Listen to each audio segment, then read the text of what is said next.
माँ जी, आप थोड़ा सा आराम कर लीजिए, नहीं तो तबीयत बिगड़ जाएगी। आप किसे ढूंढ रही हैं माँ जी?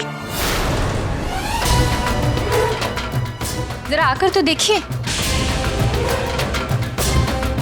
मतलब कहना क्या चाहती हो तुम? कहने की जरूरत ही नहीं है, आप खुद ही आकर अपनी आंखों से देख लीजिए।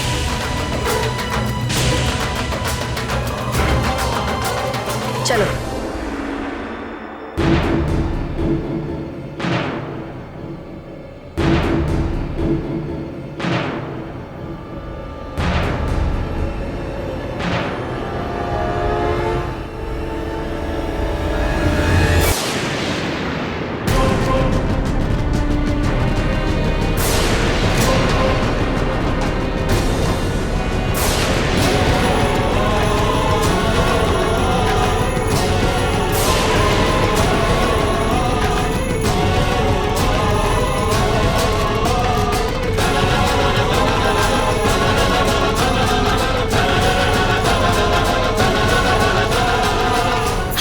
बेशर्मी की भी।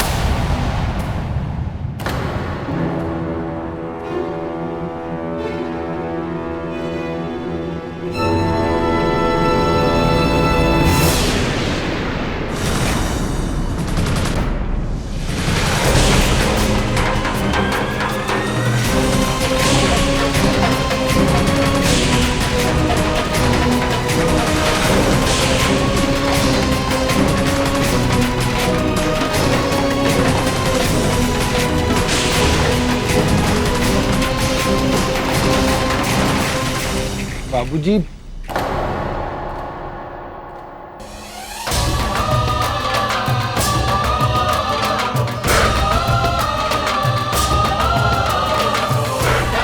दादी,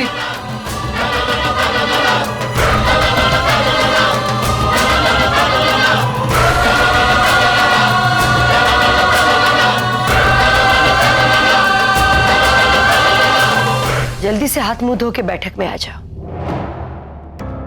मुझे तुम दोनों से बात करनी है।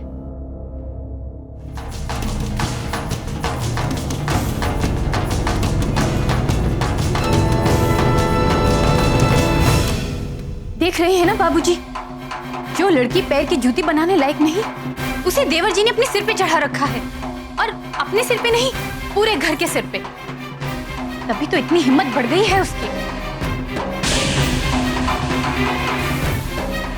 आप माने या ना माने, पर इस लड़की को अपने घर में रखकर हम बहुत बड़ी भूल कर रहे हैं। ये और इसके माँ बाप दोनों ही बहुत शातिर हैं। पहले तो बेशर्मों की तरह देवर जी के गले में बांध दिया अपनी लड़की को, और अब मीठा मीठा बोलकर हमसे रिश्ता बढ़ाना चाहते हैं। और जरा इस लड़की को देखिए, एक तरफ तो 6 महीने बाद रिश्ता तोड़कर चले जाने की बात करती है, और दूसरी तरफ देवर जी को अपने बस में करना चाहती है।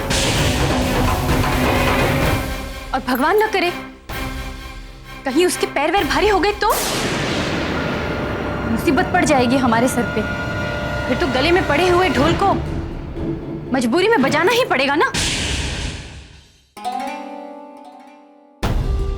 मैं जानती हूं कि सब कुछ जानते समझते हुए भी आप लोग कुछ नहीं कर पाएंगे। आप लोग बड़े हैं, सास ससुर के ओहदे का मान तो रखना ही पड़ेगा ना। पर मैं तो सब कुछ कर सकती हूँ ना।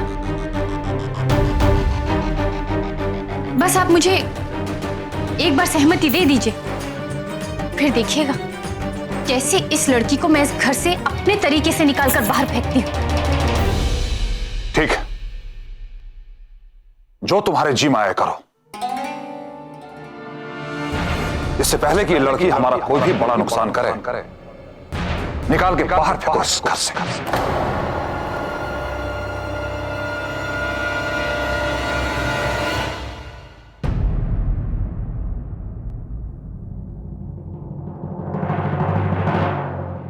तुम आकाश के कमरे में क्या कर रही थी, जबकि तुमने खुद अपनी मर्जी से वो कमरा छोड़ा था? तो फिर हमारी पीठ के पीछे वहां जाकर सोने की क्या जरूरत थी? पूछने की क्या जरूरत है माँ जी? जिसके मन में चोर होता है वो पीठ पीछे ही गुल खिलाता है, जैसे ये लड़की।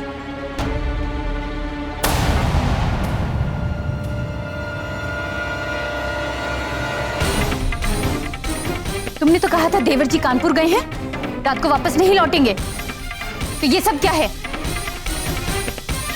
तुमने जानबूझकर हमसे झूठ कहा होगा ताकि हमारे पीठ पीछे तू देवर जी को बुलाकर उन्हें फंसा ले और तेरी गोद भर जाए और तू बस जाए इस घर में हमेशा के लिए। बेशरम लड़की, अब मुंह पर ताला लगाकर क्यों खड़ी है? बताती क्यों नहीं क्या करने गई थी देवर जी के कमरे में? देखिए भाभी, आप होश में तो हैं? आप क्या कह रही हैं?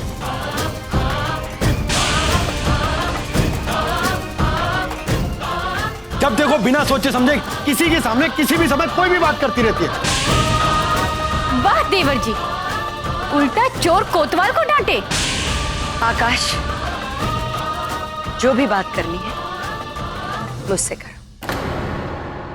अम्मा, आपको पता है कल रात को जब मैं आया तो मेरी तबीयत खराब थी, मैं बुखार में तप रहा था। ये तो पूनम जी ने मेरी मदद की।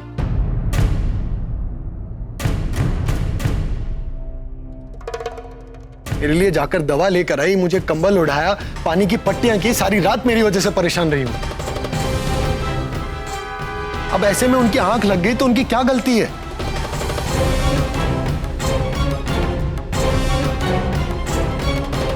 भाभी को देखिए, जबरदस्ती उन पर लांछन लगाई जा रही है।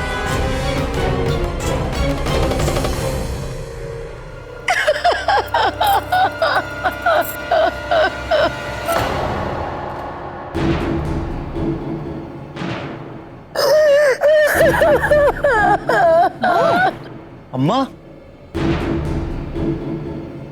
अम्मा, अम्मा क्या हुआ? अरे होना क्या था, मेरे इतने सालों की मेहनत पर पानी फिर गया। मैंने अपने घर को स्वर्ग बनाने के लिए अपनी जान लगा दी और क्या हालत हो रही है हमारे घर की।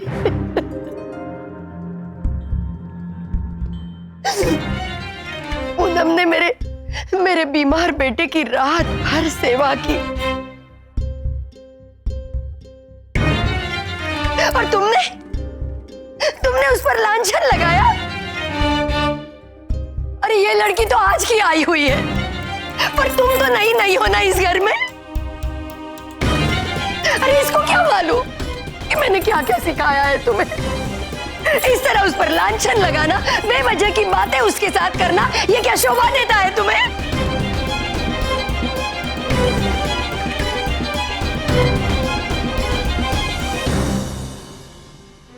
शाबाश बेटा, आज तुमने मेरे मन को खुश कर दिया।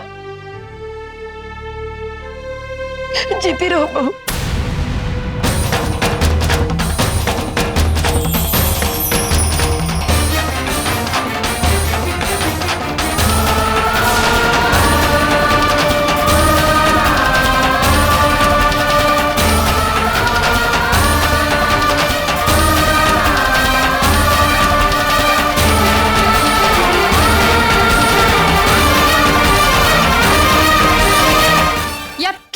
माँ जी, आपकी बहू कैसे हो सकती है ये?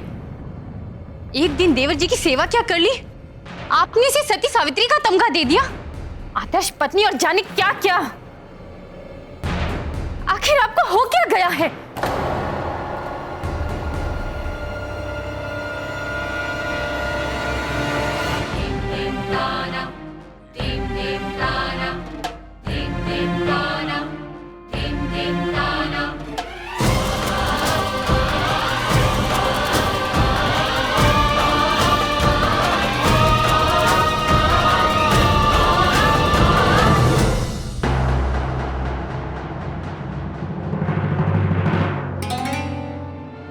मेरी तो सास है, इसलिए इनके व्यवहार पर मैं ज्यादा सवाल नहीं उठा सकती। लेकिन आपकी तो बहू है, फिर आप क्यों नहीं पूछती उनसे कि वो ये सब कुछ क्यों कर रही हैं? आखिर क्यों हम सबकी गर्दन छुरी के आगे कर रही है वो?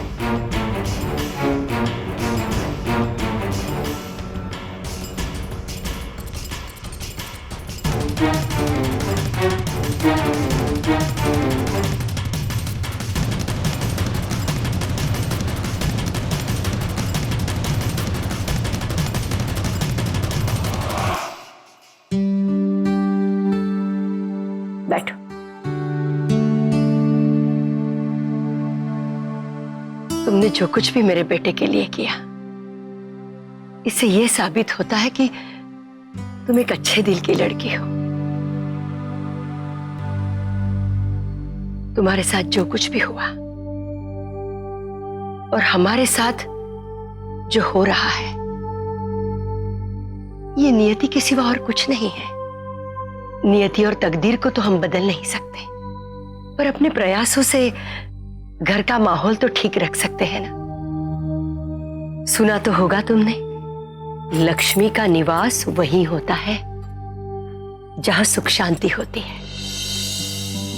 माना कि तुम सिर्फ 6 महीने के लिए यहां हो, पर क्या ये 6 महीने हम एक दूसरे के साथ हंसी खुशी नहीं गुजार सकते?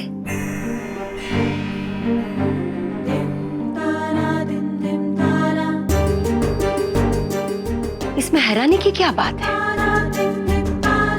मैं भी एक इंसान हूं, मेरे सीने में भी मां का दिल है। मैं अपने घर के सुख शांति के लिए कुछ भी करने को तैयार हूं। बेवजह की नफरत से हाथ में कुछ नहीं आता, उल्टा कुछ ना कुछ खोना ही पड़ता है। अब ये कनू को देखो ना, मैं कितना भी समझा लूं, उसके पल्ले कोई बात आती ही नहीं, उल्टा वो और भड़क जाती है। पर तुम तो समझदार हो, पढ़ी लिखी हो, मेरे इरादों को अच्छी तरह से समझ सकती हो। बस मैं इतना ही चाहती हूं कि ये कनू की बात की तरफ ज्यादा ध्यान मत दो। आप बिल्कुल सही कह रही है अम्मा।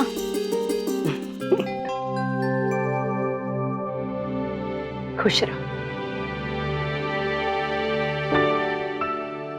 हाँ, अब तुम दोनों थोड़ा सा आराम कर लो।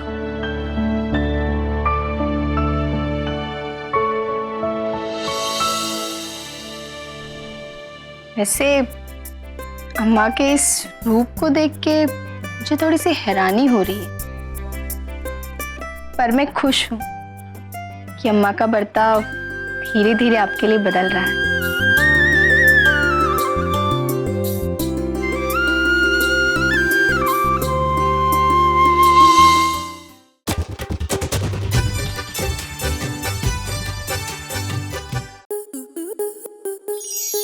आपके मनोरंजन पर अब नहीं लगेगा कोई ब्रेक। स्टार प्लस के बेहतरीन शोज देखने के लिए लाइक, शेयर और सब्सक्राइब करें स्टार प्लस यूट्यूब पेज को।